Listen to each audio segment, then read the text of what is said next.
رجعت لكم ببارت جديد بعد ما وصل يصبر وكواناش للمينا. يلا بينا نكمل. وصل كواناش ويصبر للمينا ورافق كواناش يصبر للخروج من العربة. أول ما خرجت يصبر من العربة اتفاجئت لما شافت السفينة وقالت ياه، دي سفينة كبيرة قوي. رد كواناش السفينة العادية مش هتقدر تغطي الرحلة اللي مستنيانا. ولما شافها كواناش مش مركزة وهي خارجة من العربة وبص على السفينة قال لها بصي قدامك وشوفي انت بتحطي رجلك فين، صعب انك تشوفي في الضلمة دي. قالت له جلالتك انت بتقلق قوي، انا بشوف كويس. بس طبعا ملحقتش تكمل الجملة، وبدل ما تحط رجليها على السلمة حطتها على الارض ففقدت توازنها ووقعت. مسكها كواناش قبل ما تقع وحضنها، وبعد كده بصلها بنظرة كأنه بيقولها واضح انك كنت مركزة قوي. قالت لي يصبر بتوتر شكرا ليك، واضح انه كان المفروض حقيقي ان ابص انا بحط رجلي فين. حط كواناش ايده على كتفها وايده التانية ماسكة ايدها ولا من فضلك اسمحيلي ان انا اساعدك. استغربت يصبر لانه ماسكها زي المريضة. قالت لي يصبر انا اقدر ان انا امشي لوحدي. قال لها كواناش انا مصر ان امسكك، انت ممكن تكوني كسرتي كحلك. قالت له لا، انا مش مصنوعة من الازاز. كل ده بيحصل قدام مساعد كواناش والخدم، ومساعد كواناش مستغرب من اللي شايفه. قال المساعد لكواناش يا له من مشهد حقيقي يا جلالتك. لاحظ كواناش اخيرا المساعد ولاحظ ان في ناس تانية معاه في الكوكب غير يصبر. بصله كواناش وقال أصلن. فكرت يصبر أصلن، ده أصلن. قال أصلن ليصبر آسف جدا إني اتأخرت في تقديم نفسي، أنا اللورد أوسلين فاينار في خدمتك. فكرت يصبر ده أوسلين أول سكرتير لإمبراطورية رادون. البارون أوسلين كان مجرد رجل ذو أصل متواضع اتولد في عيلة بارون، رفع منصبه بموهبته الخارقة لجني الأرباح. الدروس اللي اتعلمها من حياته علمته إنه يحكم على الناس من التصرفات مش بس بالمنصب، وده اللي خلاه يقدر يتعرف على العظمة اللي تميز بيها كواناش اللي ما كانش ساعتها أكتر من مجرد جندي عبد وضيع. مع استراتيجيات كواناش قاد أوسلين الثورة للنصر، وبكده أمن مركز قوة في إمبراطورية رادون. إزاي أقدر أنساه؟ ده اسمه اتذكر دايما مع اسم كواناش في كل تحقيقاتي، حاسة كأني ببص لشخصية أسطورية. لاحظ أوسلين إن يصبر بصاله، سألها في حاجة ممكن أساعدك بيها جلالتك؟ قال كواناش ليصبر أوسلين مش بس صديق عزيز ليا، ده كمان مسؤول في وزارة الداخلية، وجوده بيفيد الإمبراطورية. حياته يصبر وقالت له أنا يصبر كاتريل. أظن إن دلوقتي بقى اسمي يصبر رادون. مسرورة إني اتعرفت عليك. لما سمعها كواناش وهي بتعدل اسمها واتسمت على اسمه اتبسط كواناش ووشه احمر شوية وكأنه كان في عالم تاني لوحده. لما شافه أصلا جسمه أشعر ورد على يصبر الشرف ليا جلالتك، ممكن بقى نطلع على السفينة دلوقتي؟ قال له كواناش ووشه أحمر أكيد طبعا، وراح واقف جنب يصبر ومسك كتفها وقال لها امسكي ايدي. رفضت وقالت له قلت لك ان اقدر امشي لوحدي كواناش. قال لها بس انتي كنتي هتقعي من غير مساعدتي. كل ده وبرضه أصلن وباقي المساعدين شايفين ومذهولين مش لاقيين كلام يقولوه. وراح قال أصلن قد ايه يسعدني ان اشوف الامبراطور والامبراطورة الجديدة حاممين جدا في الاماكن العامة. اتكسفت يصبر واندهشت وفكرت ممكن يكون عشان استخدمت اسم كواناش في حضور مستشاريه مش مناسب. وراحت قالت له شكرا انك فكرتني. بس قاطعها كواناش وقال لأوسلين هي زوجتي وليها حق تناديني باسمي زي ما هي عايزة. اتفاجئت يصبر ورد أوسلين كل احترامي بس لازم يتم احترام جلالتك ومكانتك مهما حصل.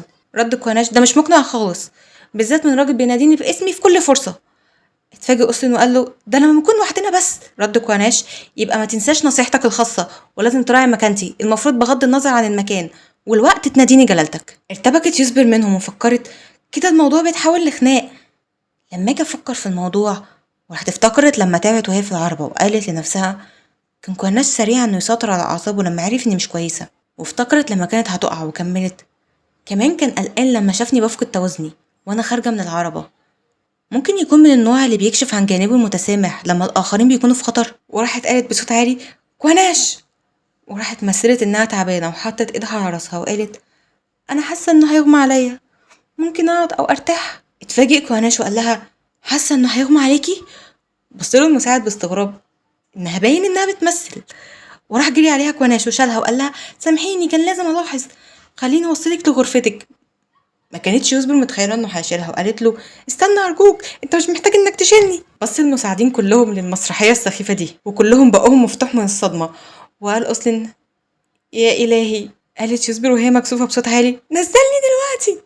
كانتش قد الكلمة اللي قالتها. طلع كواناش ويوسبر السفينة ووراها غرفتها. قال لها كواناش: قوليلي لو كنتي محتاجة أي حاجة. بص لقى يوسبر حاطة ايديها على وشها ووشها أحمر ومكسوفة. قال لها كواناش: انتي متأكدة انك بس حاسة بالإغماء؟ انتي وشك أحمر، هي دي ممكن تكون حمى؟ ردت يوسبر وهي مرتبكة: أنا كويسة كواناش. وبصت على الغرفة لقت إن في فستان على السرير. فضلت تبص على فستان. قال لها كواناش: مش عاجبك الفستان؟ قالت له: بالعكس، حبيته جدا، هو جميل قوي، اللون الأخضر ده بالظبط اللي بحبه. وفكرت: أنا حتى مش قادرة أفتكر إن في شخص اداني فستان جميل زي ده في أكايا. وقالت لكواناش: عايزة أقابل الشخص اللي حضر الفستان ده وأشكره شخصيا.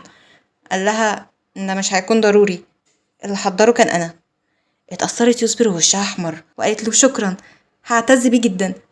قال لها: ده كان مجرد فستان، على كل لازم أسيبك عشان ترتاحي، عندي حاجات مهمة لازم أعملها، هخلصها بسرعة وارجع. قالت له يوسبر: هترجع؟ قصدك هنا؟ قال لها: أيوة، انتي متجوزة دلوقتي، لازم الزوجين يكونوا مع بعض، ولا ايه؟ اندهشت يوسبر وفكرت: أنا مفكرتش في كده، هو ده معناه إنه عايزنا نكون مع بعض من النهاردة؟ هو عايز ينام النهاردة في الغرفة؟ أنا عارفة إنه اتجوزني عشان الوريث، فأنا كنت عارفة إن ده هيحصل، بس هو مش متسرع قليلا؟ افتكرت إنه هينتظر لحد ما نوصل لرادون، ولو جه النهاردة ده معناه إنه ما يقدرش يتحمل تأخير التزاماته الزوجية أكتر من كده. وإيه اللي مخليه متسرع قوي كده؟ معقولة هو شايفني مجذبة؟ وراحت اتكسفت يصبر لما فكر، وراحت قالت نفسها: فوق يا يصبر، حتى لو كان مش بيكرهني كل ما جه الليل أسرع ده معناه إنه هيقرب موعد معرفته بعقمي. لاحظ كواناش إن يصبر متضايقة، رفع دقنها وقرب من وشها وقال لها: يصبر، أنا بس بقول ده لإني قلقان، بس مشاركتنا في نفس الأوضة مش بالضرورة معناها إننا هنكمل زواجنا. انتي مش بس الإمبراطورة، انتي كمان عروسة جديدة، هيأثر بالسلب عليكي لو نمنا في غرف منفصلة وليلة زفافنا. وراح بعد عنها وقال لها: أنا مش ناوي أفرض نفسي عليكي. قالت له: أنا عايزة ألبي رغبتك. قال لها: أنا مش هعمل كده على السفينة، بالإضافة لكده هيكون شيء سيء إن أفرض نفسي على زوجتي اللي رافضة. قالت له: قصدك؟ قال لها: قصدي هستناكي لحد ما تحسي إنك على استعداد إنك تكملي الزواج. بصت له وقالت له: ليه؟ افتكرت إنك عايز وريث مني بشدة. ضحك وقال لها: دي ليلتنا الأولى بس وإحنا مع بعض، وعروستي كل اللي بتفكر فيه إنها عايزة تجيب وريث، أنا قد إيه محظوظ عشان عندي الزوجة المخلصة دي. وراح مسك خصلة من شعرها وقال لها: بس أنا مش مستعجل يصبر، لو كنت عايزة تجيبيلي وريث فعلى الأقل مثلي إنك بتحبيني. وراح بس خصلة من شعرها وبعد كده بعد عنها وقال لها: على الرغم من إننا بدأنا بزواج سياسي، بس أتمنى إن احنا نحب بعض حب حقيقي. صدمت يصبر من كلامه وسكتت. خرج كواناش وراح مكتبه وقعد يفتكر الكلام مع يصبر، وافتكر لما قالت له: افتكرت انك عايز وريث. وراح ساعتها وشه ورقبته احمرت قوي وقال: ده اصعب مما توقعت، او بالاحرى اللي عملته ده افضل طريقة، انا مش هصعب الامور بينا. وراح افتكر بنته صغيرة شكل يصبر وقال: بالذات انها مش فاكرة الماضي، الطريقة دي ممكن.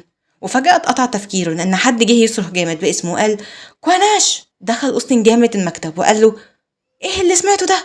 انت بعت رجالنا لحماية حدود اكايا؟ انت ما تناقشتش في ده معايا ابدا، الزواج التحالفي ده كان مجرد هراء، احنا متفوقين عليهم مع كامل احترامي، بس هو ايه اللي منعنا ان احنا نخضع الدولة الجبانة دي؟ انت ما طالبتش ابدا بحقوق التعدين والكنوز الموجودة في خزانتهم، انت بتخاطر بحياة جنودك المخلصين عشان الاميرة المدللة دي.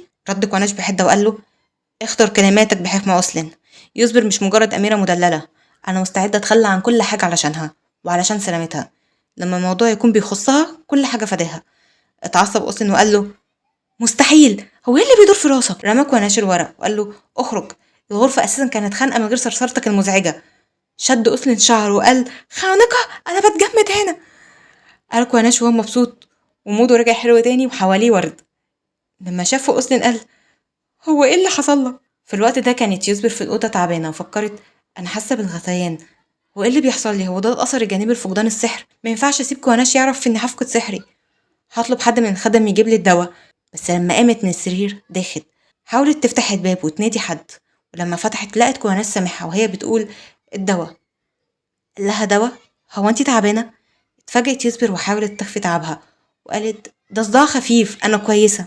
مسكها من دراعها وقال لها: واضح انك مش كويسة، انت باين عليكي شاحبة جدا. وقبل ما يكمل كلامه مسكت بقها وفكرت: انا بطني وجعاني قوي. مسكها كواناش بس ما قدرتش يصبر وتقيأت عليه. اتصدمت يصبر وقالت: لأ، ايه اللي عملته ده؟ وفضل كواناش واقف مش مستوعب اللي حصل. بعد ما موقف يسبر المحرج ده هيحصل ايه؟